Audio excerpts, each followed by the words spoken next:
1/2 times the moment of inertia times the angular velocity squared is the equation for calculating the kinetic energy of a spinning weapon. Something my robot here, Nylon Brigade, doesn't have a whole lot of.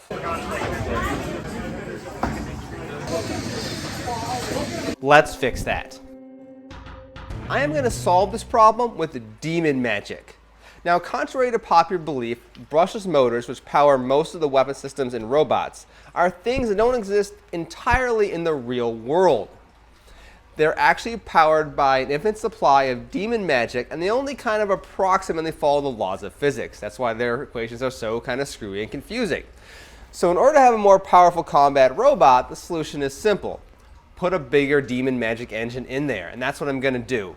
But first, I want to get some baseline tests of just how powerful the existing weapon system is. So what you're looking at here, this kind of fuzzy mess of stuff, is the current version of Nylon Brigade's weapon running at 25% throttle, filmed at 240 frames per second. The reason I did it that way was simply because I could count the frames. And I can tell that the orange spray painted tip here takes about 6 frames to rotate around, do some math, multiply by 4 to get the full combat speed, and we're looking at around 9,600 RPMs when this robot is in combat. Alright, so there's a baseline. Let's talk about integrating the new weapon system into the new robot. Of course, this is the current version of Nylon Brigade, but the weapon cage is going to kind of remain more or less the same. It's still going to be 1/4 inch polycarbonate, but there are going to be a few key details that change. First and foremost is in this version of the robot, there are 4 bolts right here. These are what hold the cage to the chassis. The problem is this results in a few points on the cage where the diameter of the polycarbonate is really thin, and during the poison fight, one of these ribs actually snapped into multiple pieces. It held together thanks to the bolts, but it still snapped, and that's not good. Second key change is that in this version of the cage here, we've got a polycarbonate piece in the back. That's going to be replaced with a 3D printed part. It's integrated into the chassis, and that's going to kind of help with the flexing of the robot a little bit instead of the polycarbonate piece. And then the third and final key change is going to be that with this version here, you can see there's a whole bunch of nuts holding the bolts on. Those are going to be going away. Instead, I'm threading the polycarbonate with my little tap.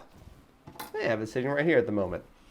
And then the bolts are going to go through the 3D printed structure and into the weapon cage to secure it that way. The main reason for that is I can use smaller bolts and you get rid of the nuts, and that's going to save a few grams. And when you talk about an Antweight, a few grams of savings is always a good thing.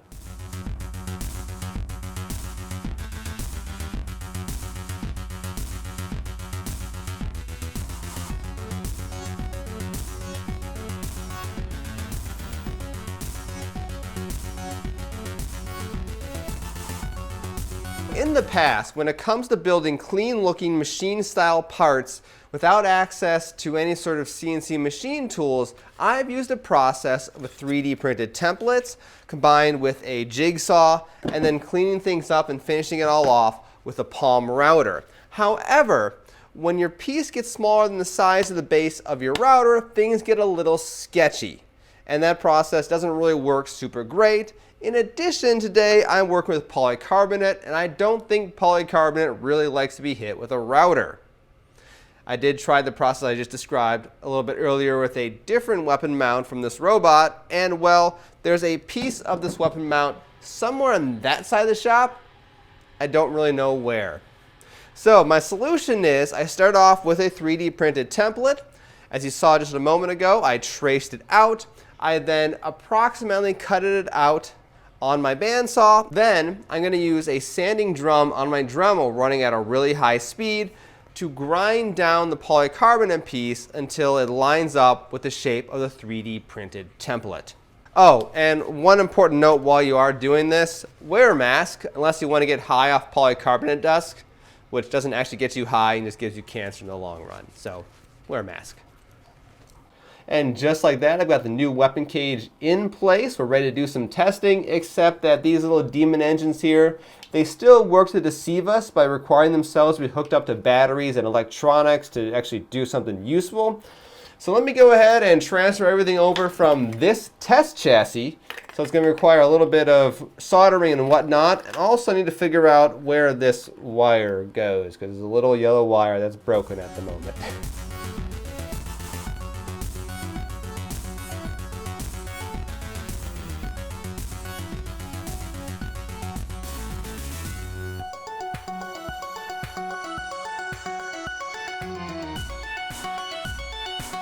If you're wondering here why I'm soldering directly to the connector, well, on these park motors, they don't have a particularly good connection solder-wise between the wires and the coils inside the motor.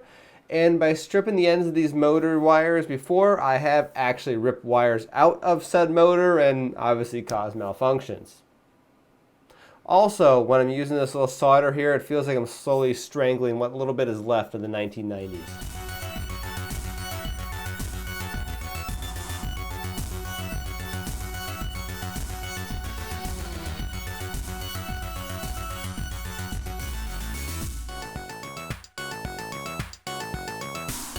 The results of the Park 400 motor test are in, and we're going to take a Sesame Street style approach here and count some frames. What we're counting here is how many frames it takes for this orange blur to go around the weapon. Frame number 1, 2, 3, 4, 5, 6, 7, and it's not quite all the way around. Almost there, not quite. So if you think back to the very first things you learned as a kid, you're going to recall that the number 7 is bigger than the number 6. Therefore, this particular setup with the robot, its weapon is spinning slower than it used to be. And in fact, this setup here, the Park 400 motor, is around a little over 8,000 RPMs if you do the math. So what the heck happened? Well, indeed, this is a much stronger motor than what I had before. However, this particular motor has a much lower kV. It's only 740 kV, which is how many rotations per volt applied to the motor, as compared to the previous motor, which had 1340 kV. Now, my assumption was that the problem with the previous motor, in terms of why it didn't have a lot of basically energy to its weapon, is, well, it was too overloaded. And to some extent, that is true. If you do the math, that 1340 kV-ish motor should have a no-load speed of 15,000-ish RPMs. And at 9,000-ish, you're looking at about a 30-40% load on the motor. Whereas with the Park 400 motor here, with the 740 kV, you're looking at a max theoretical RPMs in the high 8,000s. And it's getting only, and it's outputting about 8,200 RPMs. Toss a lot of numbers out here, I know. So indeed, this motor is more powerful. It's got less load on it, but it can't possibly put out the speed of the previous motor, and therefore that's why this guy actually produces less energy, even though it's a stronger motor. So what's my strategy going forward here in this case? It's called dumb luck.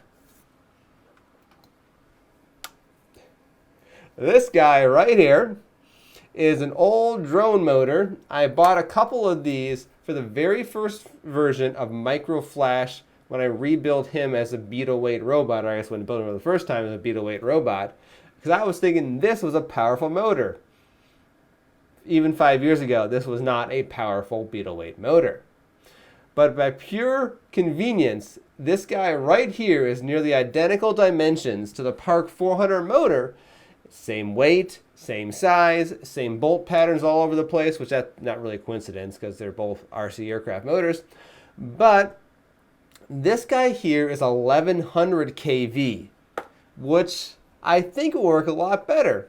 I'm going to put this in the robot and we'll film another set of tests. Alright, so I did install this motor backwards. That's why the blade's spinning the wrong direction. But the one thing I can say about this particular set of tests is I can't actually properly count the number of frames it takes to spin the weapon. I'm thinking it's probably a little bit over 4 frames. I can kind of tell by looking at some repeating patterns here, which means this motor with 1100 kV and the fact that it's a much stronger motor is definitely putting out higher RPMs. Doing the math, we're probably approaching 14,000 RPMs. Given that a fully charged LiPo battery can push you above the 3.7 nominal volts, it's quite possible that I am looking at a 14,000 RPM weapon here when it's running at full speed. And that, in terms of RPM values, are a lot better, and that's what I'm going for. So this new version is going to have a lot more energy to it. And another change that I made is I did move the blades a little bit closer together. This is a practical reason due to the size of the motor. However, the closer the blades are together, the more likely they're going to both impact at the same time and therefore deliver even more energy to the target instead of just having one of the blades hit, delivering, in theory, about 50% of the possible energy, which is another good way to increase the amount of energy striking your opponent.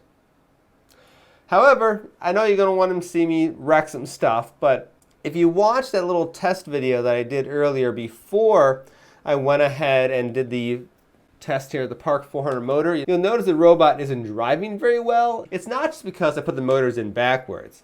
It turns out that for some reason, I'm not entirely sure yet, the rear left motor, assuming you're standing behind the robot, is lifting off the ground by about 1 millimeter or 2, and it's getting little to no traction. So I got to solve that problem, and then we can wreck some things. But yes, I definitely going to have a more powerful weapon this time around. Hopefully the battery holds up. Anyway, more about all that fun stuff later on in a future episode. I'm Jason, the creator of Team Rocco Robotics, as well as the Tabletop Battlefield. Thank you guys all for watching. I'll see you next time.